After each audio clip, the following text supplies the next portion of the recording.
Sine theta সমান √3/2 হলে কট theta এর মান কত? এই যে আমাদের অঙ্কটা আছে, এটা ঢাকা বোর্ড 2024 সালে এসেছিল। তাই এখানে আমরা সাইন থিটা সমান √3/2, এই যে অঙ্কটা আছে, আমরা এখান থেকে প্রথম থিটা এর মান বের করব। তা √3/2 সাইন কয় ডিগ্রি মান? 60 ডিগ্রি। আমাদের আগে সূত্র পারতে হবে সাইন 60 ডিগ্রি। দেখো সাইন 60 ডিগ্রি সমান হচ্ছে √3/2।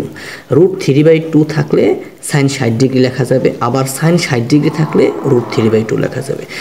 যেহেতু আমাদের এখানে √3/2 আছে, এটার বদলে আমরা অবশ্যই কি লিখতে পারি?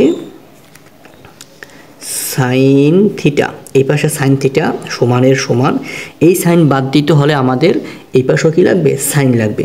তাই √3/2 বদলে আমরা লিখতে পারি সাইন 60 ডিগ্রি। Sign 60 degree. এখন দেখো এই সাইন বাদ যায়, তাই এখানে থাকে থিটা সমান, আর এই সাইন বাদ গেছে যেহেতু এখানে থাকে কয় ডিগ্রি? 60 ডিগ্রি। এই যে আমাদের থিটা এর মান বের করছি সাইন 60 ডিগ্রি, এই 60 ডিগ্রি আমাদের এখানে কট থিটা, এই থিটার জায়গায় বসা দিতে হবে, কারণ এখান থেকে আমরা যে থিটার মানটা বের করব সেই থিটার মান দিয়ে আমাদের এই কট থিটা এই অঙ্কটা করতে হবে। তাই আমরা লিখতে পারি কটের কট। এখানে আমরা থিটার মান বের করছি 60 ডিগ্রি, এখানে থিটার বদলে আমরা এই 60 ডিগ্রি বসাই দেই, আর কট 60 ডিগ্রির মান হচ্ছে 1/√3। এটাই আমাদের অ্যান্সার।